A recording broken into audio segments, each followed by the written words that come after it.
नमस्कार, मी श्वेता अंकले. तरुण भारतच्या न्यूज बुलेटिनमध्ये आपल्या सर्वांचे स्वागत. आता पाहूया ठळक घडामोडी. भारत सरकारच्या कामगार, शेतकरी व जनविरोधी धोरणांचा निषेध करण्यासाठी देशातील 10 प्रमुख केंद्रीय कामगार संघटना व त्यांच्याशी संलग्न संघटनांनी उद्या बुधवारी 9 जुलै रोजी देशव्यापी संप पुकारला आहे. या संपामध्ये बँकिंग, विमा, कोळसा, खाणकाम, महामार्ग, बांधकाम, टपाल सेवा आणि इतर क्षेत्रातील अंदाजे 25 कोटी कामगार सहभागी होणार आहेत. संपाचा मोठा फटका राज्य परिवहन, बँका, पोस्ट, खाणकाम, कारखाने आणि इतर अत्यावश्यक सेवांना बसण्याची शक्यता असून सामान्य जनतेच्या दैनंदिन सेवेवरही त्याचा परिणाम होणार आहे. खनिज व पोलाद कंपन्या, विविध राज्य सरकारी विभाग तसेच सार्वजनिक क्षेत्रातील उपक्रमांमधील कर्मचारीही संपात सहभागी होणार आहेत. याशिवाय संयुक्त किसान मोर्चा व विविध शेतमजूर संघटनांनीही या संपाला पाठिंबा दिला आहे. या संपाच्या पार्श्वभूमीवर केंद्र सरकारच्या धोरणांविरोधात देशभरात तीव्र संतापाचं वातावरण असून ग्रामीण कामगार आणि शेतकरी वर्गही यामध्ये सक्रिय सहभाग नोंदवत आहेत. या संपाचा व्याप किती मोठा असेल याकडे संपूर्ण देशाचं लक्ष लागून राहिलंय. गेल्या 15 दिवसांपासून सुरू असलेल्या मुसळधार पावसामुळे बेळगाव जिल्ह्यातील अनेक नद्या आणि नाले दुथडी भरून वाहत असून काही भागांमध्ये पूर स्थिती निर्माण होण्याची शक्यता आहे. संभाव्य संकटावर नियंत्रण ठेवण्यासाठी जिल्हा पंचायत कार्यालयात आढावा बैठकीचे आयोजन करण्यात आले. ही बैठक जिल्ह्याचे पालकमंत्री सतीश जारकिहोळी यांच्या अध्यक्षतेखाली आज मंगळवारी पार पडली. यावेळी जिल्हा प्रशासनातील वरिष्ठ अधिकारी, आपत्कालीन व्यवस्थापन विभागाचे अधिकारी तसेच संबंधित यंत्रणांचे प्रतिनिधी उपस्थित होते.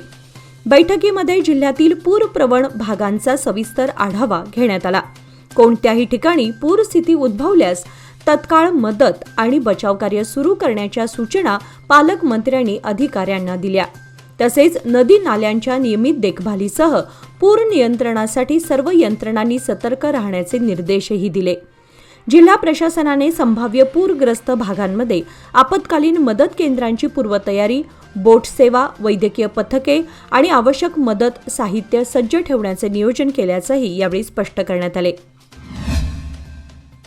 रायबाग तालुक्यातील समसुद्दी येथील वकील संतोष अशोक पाटील वय 33 यांचा 29 एप्रिल रोजी अपहरण करून खून करण्यात आल्याचा धक्कादायक प्रकार उघडकीस आलाय. खून केल्यानंतर मृतदेह जोयडा तालुक्यातील गणेशगुडीजवळील जंगलात नेऊन जाळण्यात आला होता. रायबाग पोलिसांनी तपासादरम्यान प्रमुख आरोपी वकील शिवगौडा बसगौडा पाटील यांच्यासह 8 जणांना अटक केली आहे. मालमत्तेच्या वादातून हा खून झाल्याचं समोर आलंय. संतोष पाटील यांचे चप्पल, कपडे व हाडांचे अवशेष घटनास्थळी सापडले असून DNA चाचणीमध्ये मृतदेह त्यांचाच असल्याचं स्पष्ट झालंय. या प्रकरणामध्ये 14 लाख रुपयांची सुपारी दिल्याची माहिती असून आणखी 2 जण फरार आहेत. पोलीस त्यांचा शोध घेत आहेत अशी माहिती जिल्हा पोलीस प्रमुख डॉ. भीमाशंकर गुळेद यांनी सोमवारी पत्रकारांना दिली. बेळगाव शहरातील टिळकवाडी पोलीस ठाण्याच्या हद्दीत झालेल्या 2 मोठ्या चोरी प्रकरणांचा छडा लावून पोलिसांनी सुमारे 8,30,000 रुपयांचा मुद्देमाल जप्त केला. सावरकर रोडवरील एका घरामध्ये आणि हिंदवाडी येथील अमित डिलक्स लॉजिंगमध्ये झालेल्या चोऱ्यांमधील एकूण 8,30,000 रुपये किमतीचा मुद्देमाल पोलिसांनी जप्त केला. चोरीस गेलेले सोन्याचे दागिने, यामाहा R15 दुचाकी व मोबाईल असा ऐवज पोलिसांनी हस्तगत केला. आयुक्त भूषण बोरसे यांच्या मार्गदर्शनाखालील तपास पथकाने ही यशस्वी कारवाई केली असून संबंधित पथकाच्या कामगिरीचे पोलीस आयुक्तांनी कौतुक करत बक्षीस जाहीर केलं आहे.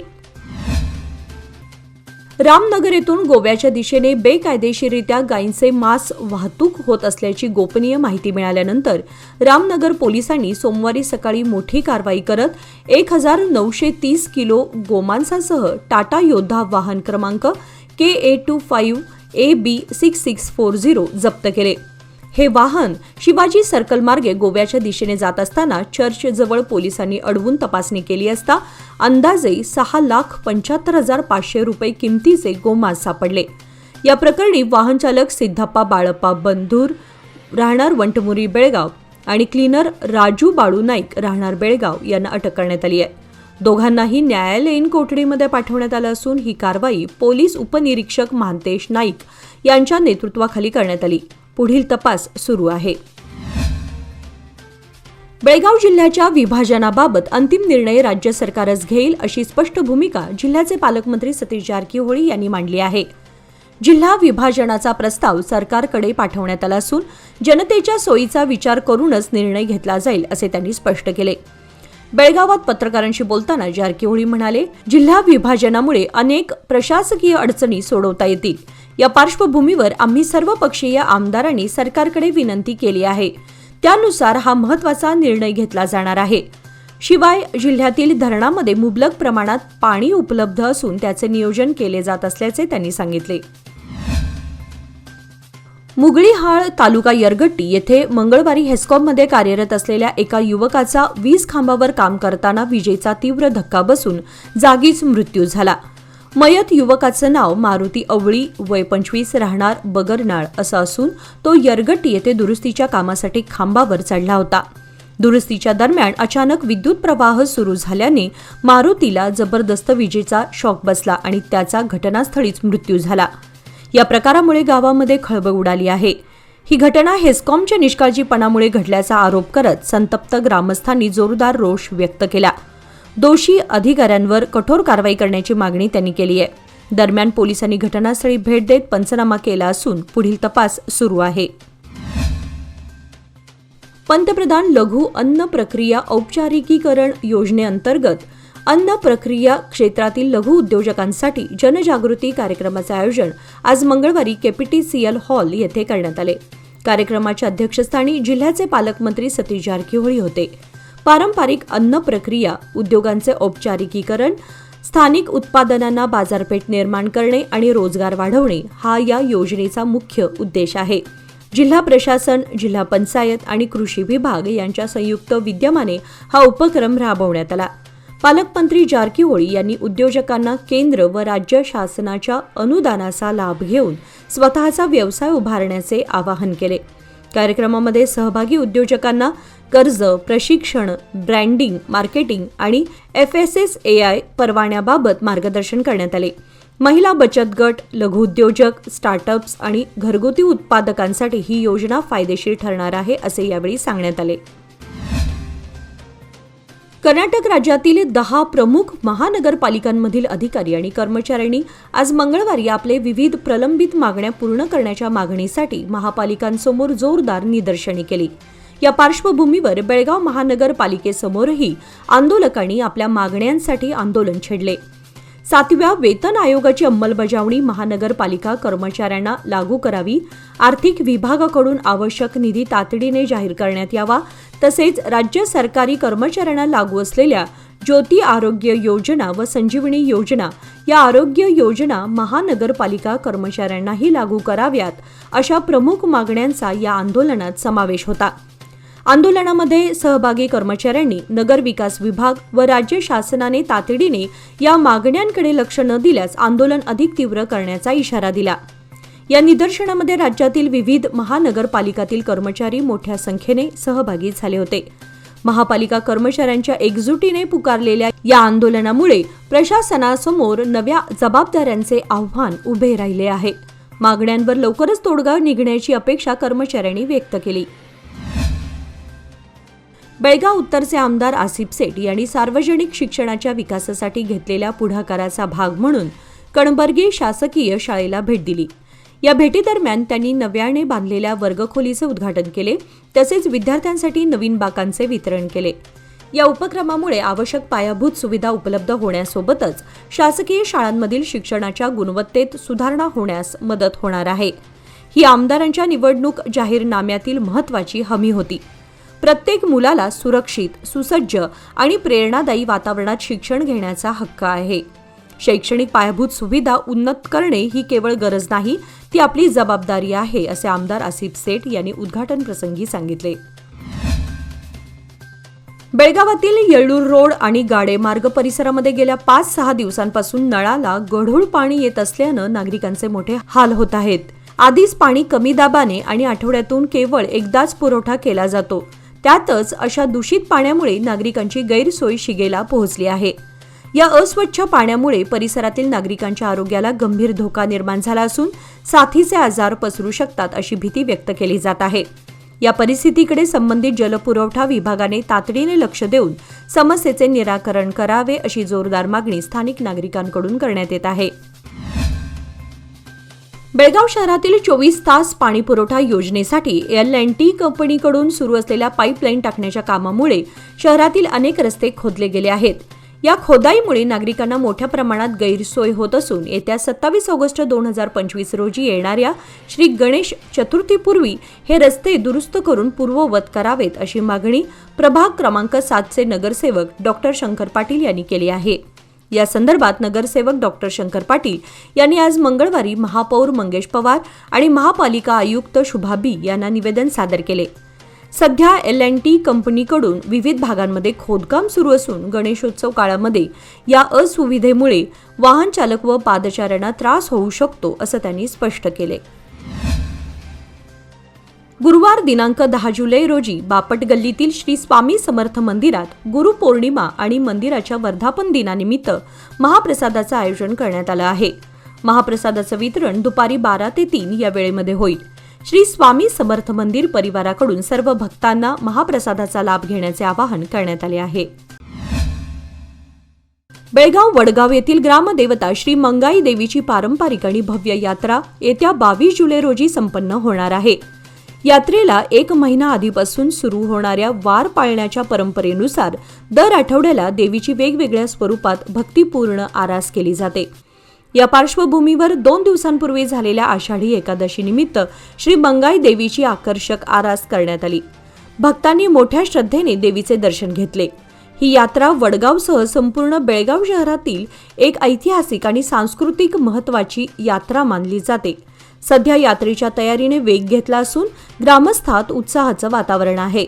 सजावट, धार्मिक कार्यक्रम आणि पारंपरिक उत्सवांसाठी समितीचं नियोजन सुरू असून भाविकांमध्ये उत्साहाची लाट पसरली आहे.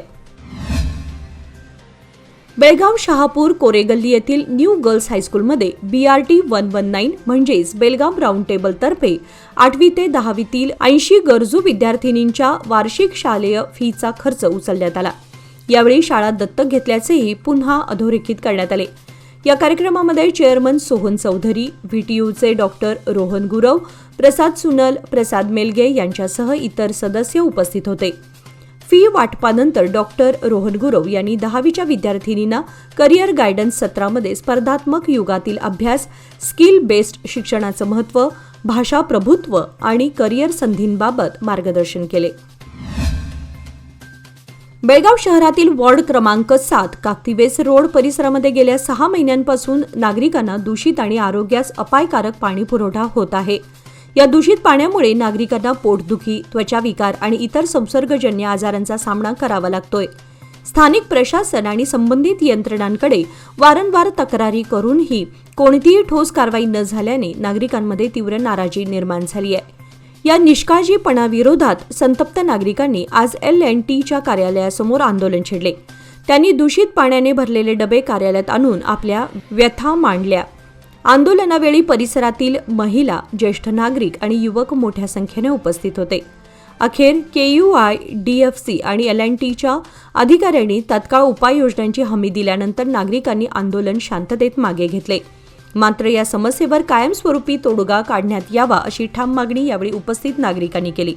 यावेळी नगरसेवक शंकर पाटील यांनी प्रशासनाच्या दुर्लक्षावर नाराजी व्यक्त करत पाणी हे मूलभूत हक्क आहे आणि त्यासाठी लढा सुरूच राहील असे सांगितले. हिरेबागेवाडीजवळ नुकत्याच घडलेल्या भीषण अपघाताच्या पार्श्वभूमीवर बेळगाव शहराचे पोलीस आयुक्त भूषण बोरसे यांनी घटनास्थळी भेट देत परिस्थितीचा आढावा घेतला. या दुर्घटनेत झालेली जीवितहानी अत्यंत दुर्दैवी असल्याचं त्यांनी म्हटलं. प्रसारमाध्यमांशी बोलताना पोलीस आयुक्त म्हणाले की सर्व नागरिकांनी वाहतुकीचे नियम काटेकोरपणे पाळावेत आणि रस्ते सुरक्षित ठेवण्यासाठी पोलीस प्रशासनाला सहकार्य करावे. अपघात टाळण्यासाठी शिस्तीचे पालन गरजेचे आहे. आपण सर्वांनी मिळून सुरक्षित रस्ते निर्माण करण्यासाठी पुढाकार घ्यायला हवा. या दुर्घटनेनंतर वाहतूक पोलिसांनी रस्ते सुरक्षेसाठी तातडीने उपाययोजना राबवण्याचे निर्देशही दिले. अपघातांचे प्रमाण कमी करण्यासाठी नियोजनबद्ध पद्धतीने रस्त्यांवर गस्त वाढवणे, वेग मर्यादा नियंत्रण तसेच जनजागृती मोहिमेस गती देण्याचे आदेश देण्यात आले आहेत. या संदर्भात नागरिकांतूनही अधिक खबरदारी घेण्याची अपेक्षा व्यक्त होत आहे. कारण वाहतूक सुरक्षेमध्ये प्रत्येकाची भूमिका महत्त्वाची असते. राज्यात युवा वर्गात वाढणाऱ्या हृदयविकारजन्य आकस्मिक मृत्यूंच्या पार्श्वभूमीवर राज्य सरकारने मोठा निर्णय घेतलाय. राज्यातील शालेय विद्यार्थी, शासकीय व कंत्राटी कर्मचाऱ्यांची दरवर्षी हृदय तपासणी केली जाणार आहे, अशी माहिती आरोग्य मंत्री दिनेश गुंडूराव यांनी दिली. सरकारने अचानक मृत्यूला कारणीभूत ठरणाऱ्या हृदयविकाराला अधिसूचित आजार म्हणून जाहीर केला आहे. अशा मृत्यूच्या प्रकरणांमध्ये आता अनिवार्य उत्तरीय तपासणी केली जाणार आहे, असेही गुंडूराव यांनी स्पष्ट केले. शहरात वाढत्या गुन्हेगारी घटनांच्या पार्श्वभूमीवर बेळगाव शहर पोलिसांनी आज मंगळवारी पुन्हा अँटी स्टॅबिंग पथकाच्या माध्यमातून विशेष तपासणी मोहीम राबवली. या मोहिमेदरम्यान चाकू, तलवार यासारखी कोणतीही शस्त्रे संशयितांकडे सापडल्यास शस्त्र कायद्याअंतर्गत त्यांच्यावर कठोर कारवाई केली जाणार आहे, असा स्पष्ट इशारा पोलिसांनी दिला. पथकाने शहराच्या विविध भागात संशयित ठिकाणी आणि व्यक्तींकडे यासंदर्भात तपासणी केली. अवैध शस्त्रे बाळगणाऱ्यांवर कारवाईसाठी ही मोहीम अधिक तीव्र करण्यात येणार असल्याचे या पोलिसांनी यावेळी सांगितले. शहरात शांतता आणि कायदा सुव्यवस्था अबाधित ठेवण्यासाठी पोलीस प्रशासन सज्ज असून कोणतीही बेकायदेशीर कृती माफ केली जाणार नाही, असा इशारा या मोहिमेअंतर्गत देण्यात आलाय. बेळगाव शहरातील अत्यंत गजबजलेला आणि महत्त्वाचा परिसर म्हणून ओळखल्या जाणाऱ्या जिल्हा पंचायत कार्यालयासमोर आज सकाळी बेशिस्त वाहन पार्किंगमुळे प्रचंड वाहतूक कोंडी निर्माण झाली. कार्यालयासमोरील मुख्य रस्त्यावर अधिकाऱ्यांनी शासकीय व खासगी वाहने बिनधास्तपणे उभी केल्यानं वाहतूक पूर्णपणे ठप्प झाली होती.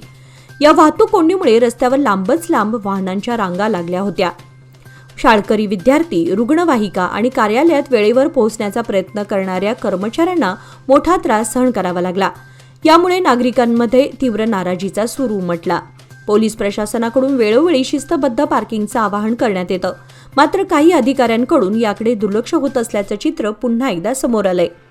रस्त्यावरच वाहने उभी केल्यामुळे वाहतूक व्यवस्थेला मोठा फटका बसतो आणि सामान्य जनतेच्या सुरक्षिततेवरही प्रश्नचिन्ह निर्माण होतं.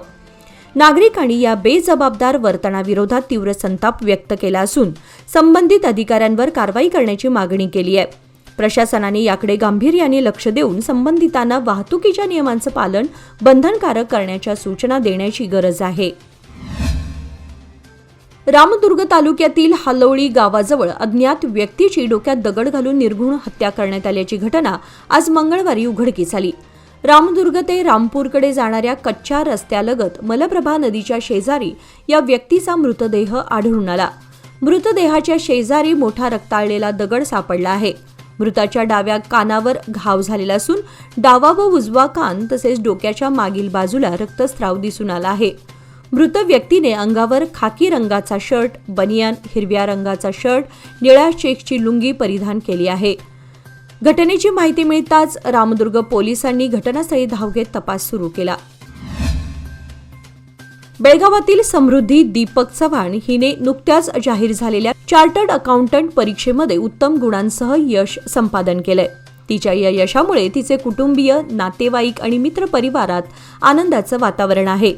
समृद्धीचं प्राथमिक शिक्षण बेळगावात झालं असून सीए अभ्यासक्रमासाठी तिनं कठोर परिश्रम, चिकाटी आणि सातत्य कायम ठेवलं. तिच्या यशामागं आत्मविश्वास, समर्पण आणि प्रामाणिक प्रयत्न असल्याचं तिच्या कुटुंबियांनी सांगितलं. या उल्लेखनीय यशाबद्दल समृद्धीचंच विविध स्तरातून अभिनंदन होत असून तिने इतर विद्यार्थ्यांसाठी प्रेरणादायी उदाहरण निर्माण केलंय. हिंडलगा येथील श्री विठ्ठल रुक्मिणी मंदिरात आषाढी एकादशीचा उत्सव मोठ्या भक्तिभावात साजरा करण्यात आला. सकाळपासूनच मंदिरात दर्शनासाठी भाविकांची मोठी गर्दी होती. विठ्ठल रुक्मिणी मूर्तीचा अभिषेक, पूजा व विशेष आरतीनंतर भजन कीर्तनाचे सादरीकरण करण्यात आले. यंदाच्या उत्सवात महिलांनी विशेष सहभाग नोंदवत टाळ मृदुंगाच्या गजरात विठ्ठल नामाचा जयघोष केला. महिलांनी विठ्ठल रुक्मिणीच्या वेशभूषेत साकारलेली मिरवणूक आकर्षणाचे केंद्रबिंदू ठरली. त्यांच्या नृत्य, भक्तिगीते आणि समर्पण भावनेने भारलेले वातावरण भाविकांच्या मनात ठसा उमटवून गेले.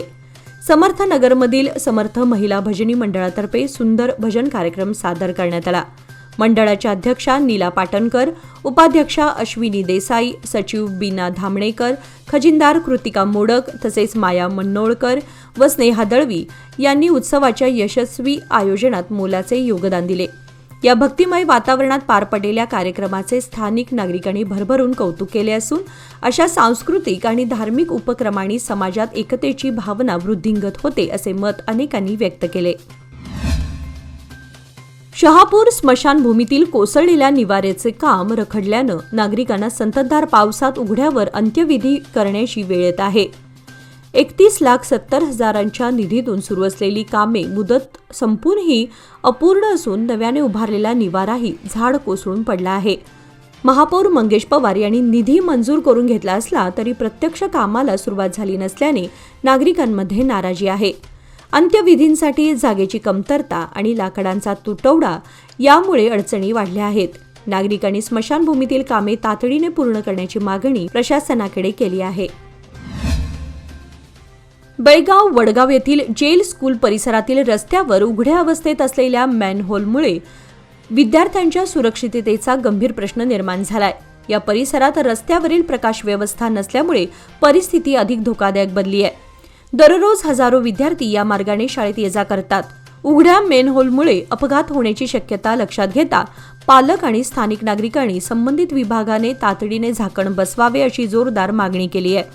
प्रशासनाने या गंभीर समस्येकडे त्वरित लक्ष देणं गरजेचं आहे अशी भावना परिसरातील नागरिकांनी व्यक्त केली आहे.